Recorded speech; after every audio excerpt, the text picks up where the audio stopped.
Picking up from where Angie left off, we're talking about mindful leadership and how this is relevant for you at work.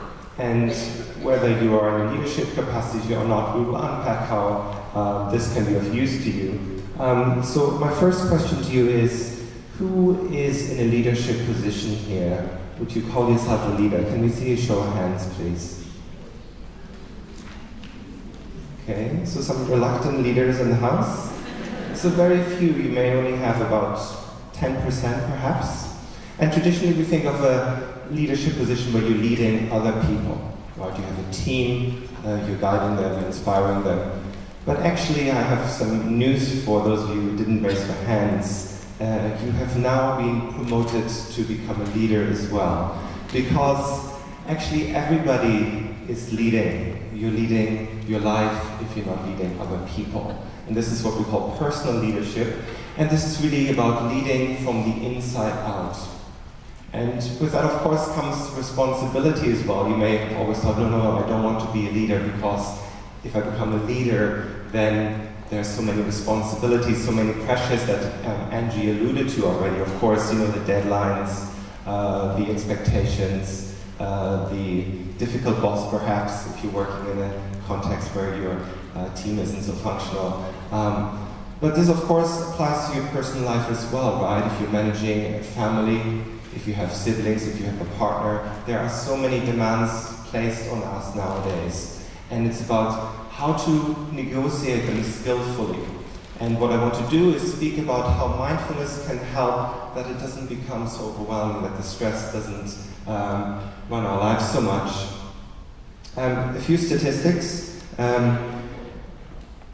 This piece of research has shown that our attention wavers quite a lot during any given moment. And if we kind of average out how much of the time you're paying attention, this is actually quite a concerning figure. It means half the time, most of us are somewhere else. I will say one more time. So if you're laughing, you're paying attention. If you're not sure why people are laughing, it was because half the time you're not paying attention. Nothing wrong with you, it's what our brains like to do. We've heard a lot about the neuroscience this morning. Some people call it the default network, the default activity of the mind. It likes to wander, it likes to think about its favorite person, yourself, and spend a lot of time in the past or into the future, okay? How does it apply to leadership? Well, a quite concerning figure as well. About 70% of leaders report that in meetings, actually, they're not really present with the team and the meeting that they're chairing, perhaps. How does it impact productivity? How does it impact whether the meeting actually leads to any positive outcome? Or how many of you have experience of being in meetings where, oh no, here we go again, we've discussed this so many times and nothing has come of it, right? So this is about being aware of how you're showing up as a leader or a team member, and does it have to be this way? And then another figure just about how much leaders actually invest into development, into growth, into learning about mindfulness, for instance, and the figure is actually quite low. So it's wonderful, all of you new leaders and old leaders in this auditorium here, you are actually the exception, learning how to optimize your mind, how to use mindfulness to be more effective at work or at home. So my plan for the limited time that I have, and I'm not so sure why the diary's in the corner there, it's the timer counting down, is to share with you 10 ways in which mindfulness can help you to become a better leader of your own life, or become a better leader of others if you have a team that's working for you. And we're going to go through them somewhat quickly. Some of them have been mentioned in great deal this morning already and this afternoon. And then I want to do a little bit of a practice piece because it's wonderful. There's been so much theory and maybe your minds are becoming mindful or full. It's about actually practicing the skills as well. So without further ado, the first way in which mindfulness will help you become a better leader is that it actually trains your ability to pay attention, your focus. So we've heard that already many times this morning. But it still surprises me. As you heard from the introduction, I've just finished teaching at NUS. I was there for nearly 10 years. The number one fear of students is what? Being too distracted. They're struggling paying attention to even short seminars that are maybe only 90 minutes long. You've been here for the whole day. There are so many distractions nowadays, whether that be devices, messages coming in, information that's available online. It's hard to actually pause and take in the information when needed. And then it's hard to focus on that report, on the team meeting, or whatever it is that you need to focus on. But mindfulness helps to zoom in when you need to and when you want to.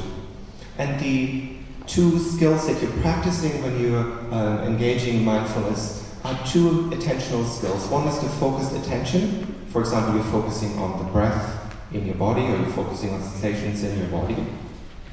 And then you're also actually practicing what's called meta-attention, attention of attention. What this means is you're actually monitoring whether your mind and your focus is on target or off target. Right? So when it's on target, you're happy, you're paying attention to what you want to pay attention, that report, that email, and then it will wander off. And at some point, some part of your brain will tell you, hey, you're not focused on what you've set out to do. And with practice, what happens is that you become faster at recognizing that you've been off on that mental holiday or mental anxiety, whatever it's on. So your ability to focus will be enhanced. Secondly, when sometimes people ask me or my students, what's mindfulness all about? It can be very abstract, right? I sometimes simply paraphrase it as cultivating awareness skills. And one of the fundamental awareness skills that you learn by practicing mindfulness is self-awareness. Becoming much clearer about who you are as a person, who you are as a leader. And that, of course, involves the big constructs like your values and your purpose and aspirations, but much more specifically, there are 3 domains that you specifically heighten in terms of self-awareness. And I'm going to give you the corresponding, or some corresponding mindfulness practice that you can use to heighten that sense of awareness. So first of all, in a way, you become your own focus of awareness. You turn awareness inwards, and a good starting point are the physical sensations in your body. So awareness of sensations like breathing, body sensations like your feet on the floor. And why is it useful to do that? For one, physical sensations always bring you back into the present moment. Right, so you might wonder, well, why are we doing all this body scanning? You can only sense your body in the present moment. So whenever you're finding it difficult to be present, yes, feeling your feet on the floor, taking a deep breath, it brings you right back into the present moment. Why else is it useful to become aware of this attachment to your head that we call our bodies? Because a lot of us spend a lot of time, disproportionately a lot of time, in our minds, overthinking, overanalyzing. Of course, they are really important skills, but we also tend to sometimes get lost in that. And if you're looking at anxiety or sleep problems, it's being lost in the thinking mode. Shifting to body awareness helps us to shift out of that into the sensing capacities, which can give our minds a break that we actually so badly need a lot of the time. The second domain of self-awareness becomes our internal world of emotions, sensing how am I feeling right now? Why is it important to understand how you're feeling? If you don't even know how you're feeling, and maybe that's bored, maybe that's angry, maybe that's nervous, you may not be aware of how this is actually impacting you at work or how that's impacting your relationships. And awareness becomes the first step, being able to change the relationship that you're having with the emotions or deal with them through many of the techniques that were already discussed this morning, and I might be able to do one or two later on as well. The third domain of self-awareness becomes our internal mind space, the realm of thoughts, and an understanding whether these thoughts are helpful, whether they help us, as Angie said, to solve problems, to see opportunities, but also to see when our mode of thinking is actually unhelpful, when we get stuck in overthinking, or so often get caught in a loop of self-criticism or judgment of others which we all experience so much of the time. Question to you, how self-aware do you think you are? I mean, this morning we already found out that most of you are very highly psychologically functioning, very little mental health problems, so you'd expect that all of you are also highly self-aware. A piece of research that was conducted this year actually highlighted that, well, a lot of people think, yeah, of course, I practice mindfulness, I'm highly self-aware, that there might be a mismatch between how aware you think you are and how aware you actually are. So you might be surprised how much there is still to discover when you really immerse yourself in mindfulness. And it's also interesting, sometimes with practice, and sometimes when we go behind that layer of judgment of others itself and all the negativity that's floating around in our minds, it's really beautiful when the mind settles. You can connect with how much bigger a person you actually are beyond that label of a leader or all the criticism that you might have towards yourself or others. There's these real jewels of experiences in a way, that kind of clear blue sky that's there beyond all the difficult weather patterns of the mind. So I encourage you to explore that in your own practice. The third way in which mindfulness is really useful for you as a leader or in your personal life is, of course, managing emotions. We've heard this many, many times. But I want to link it to the awareness piece that I just spoke about earlier. Without awareness, it's very difficult to manage the emotions. Why? Because you don't even know what's going on internally. And very interesting piece of my own kind of informal research. I've been teaching at NUS for quite some time now. And I also teach mindfulness, a course of a whole semester. And we do kind of check in with the students at the beginning of the semester about their internal emotional states to see how aware they are and give them more granularity, more emotional vocabulary as such. And when we begin that at the beginning of the semester, guess what the 3 most popular emotions at NUS, maybe in Singapore, are for students who are just beginning mindfulness? What are the 3 most common emotions? Anyone have a guess? Excited, anxiety, yeah? Fear. For all of those, they would actually have to have some level of awareness. I'll give you the actual top 3. First one is, I ask them, well, how are you feeling right now? We do a little bit of mindfulness, look inwards. Nothing. Number 2, normal. Number 3, where's our sleep researcher? Sleepy. And of course, none of these are actual emotions. But what we see there is very poor awareness of the internal emotional realms, very little vocabulary.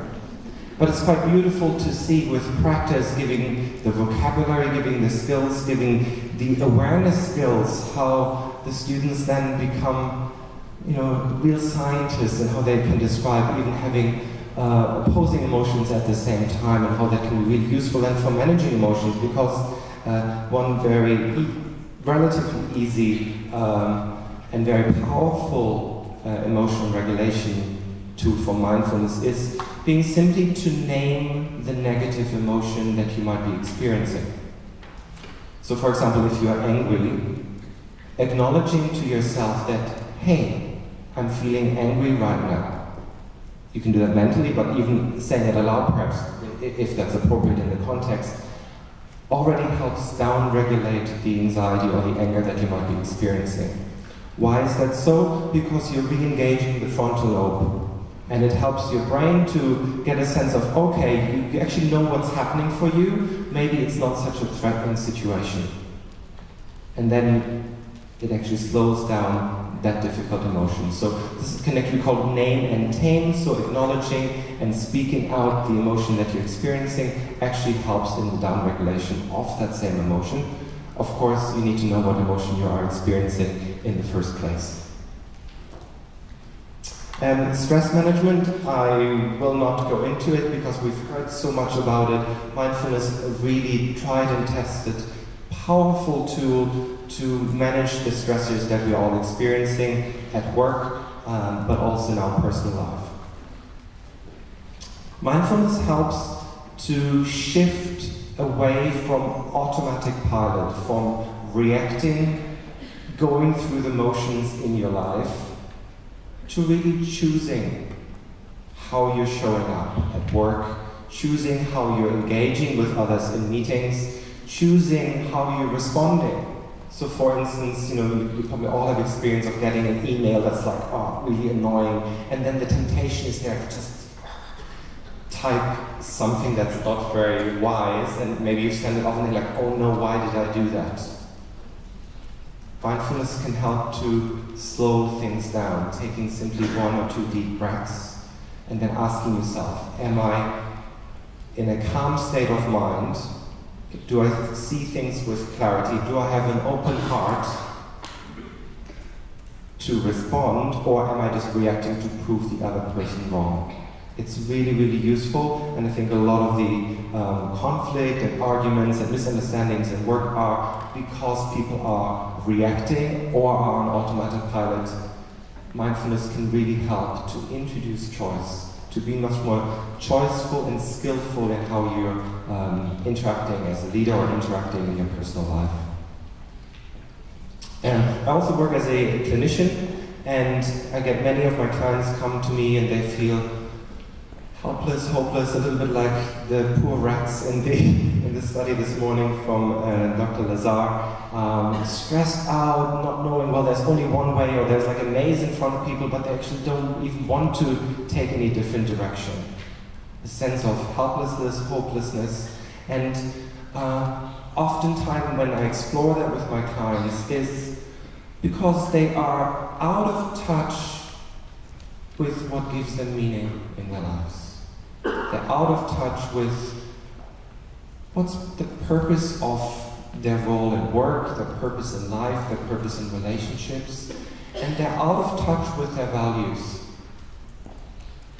And what's beautiful about engaging in mindfulness practices, whichever ones you're doing, is that it pauses your life. We are so busy. We're doing, running around. And when you pause, and when you sit in stillness, it provides an opportunity for those big questions to pop up as well. And if they don't naturally arise, it's a useful practice to also do. Yes, I'm going to sit down quietly, focus on my breathing, scan my body, and then I might ask myself these questions. What am I doing this for? Why is this important to me?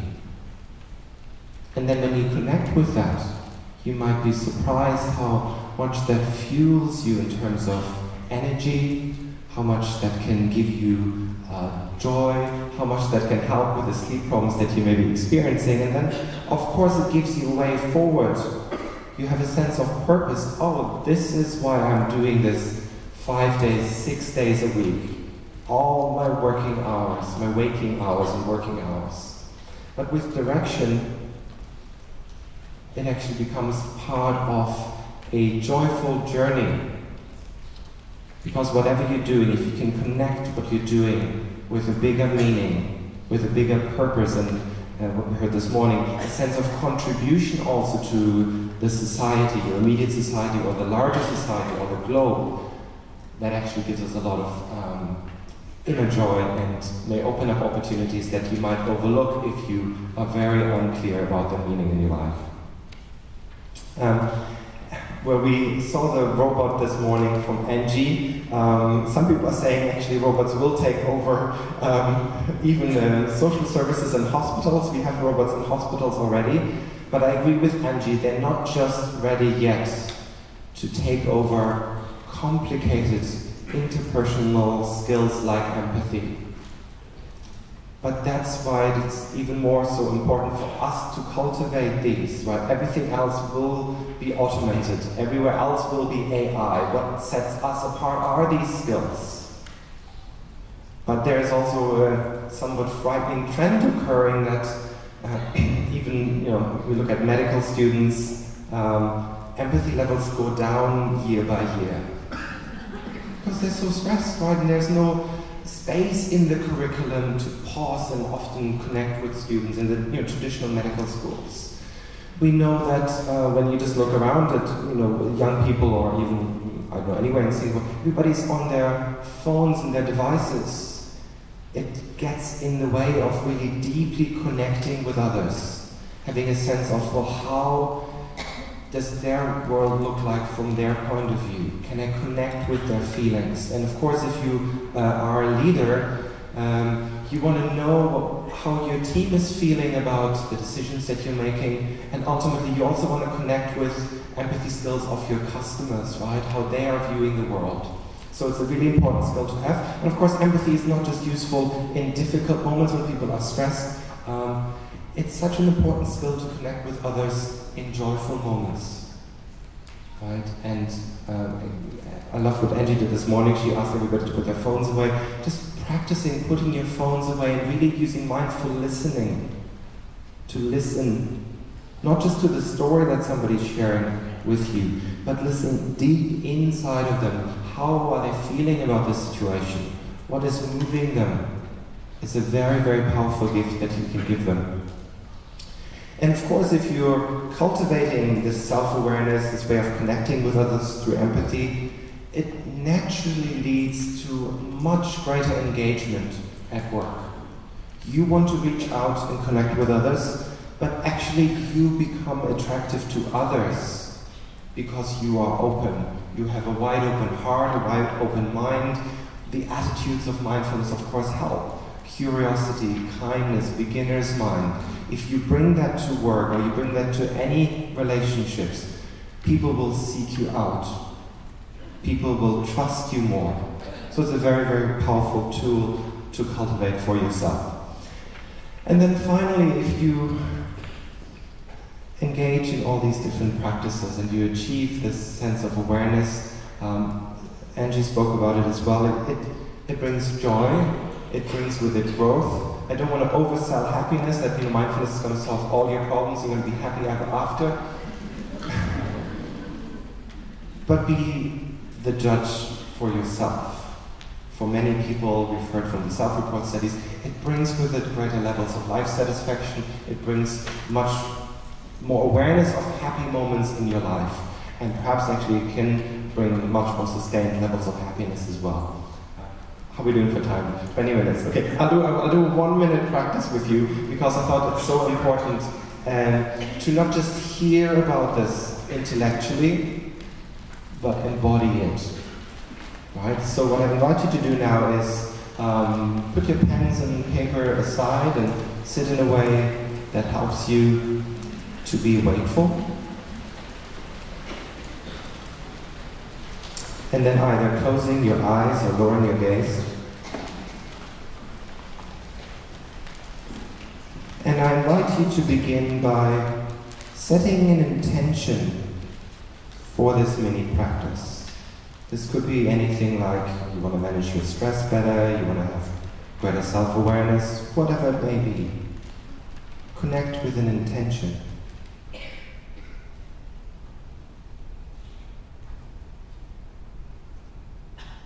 And then shifting to practicing self-awareness, noticing your body sitting here. Your feet on the floor. Pressure against the chair and the cushion.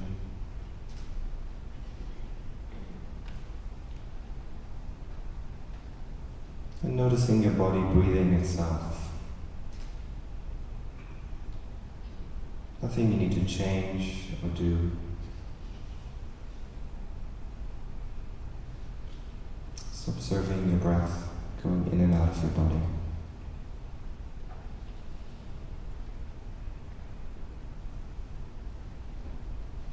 And then shifting to your emotions that you're experiencing right now. Noticing what's here.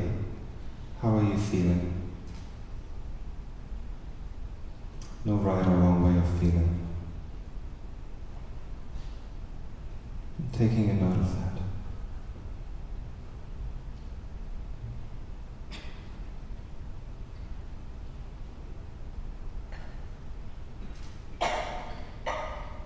And then zooming out a bit about the meaning of this conference to you. Connecting with why did you choose to come here?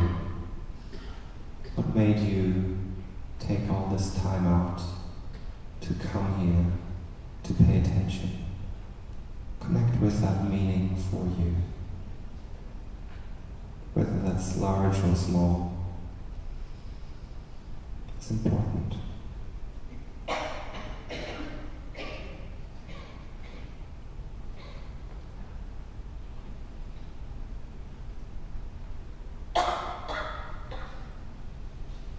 And then also bring to mind one thing that you feel grateful for on this day. This could be about one of the speakers, or the organizers, the food, anything at all.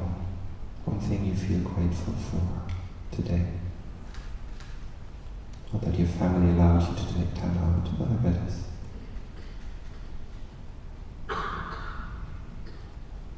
Perhaps noticing yourself smile a little bit as you bring that to mind.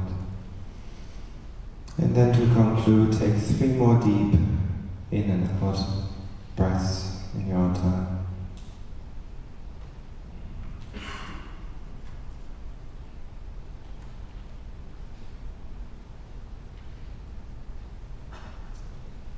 And then with the 3rd exhalation, if you had your eyes closed, gently opening your eyes again.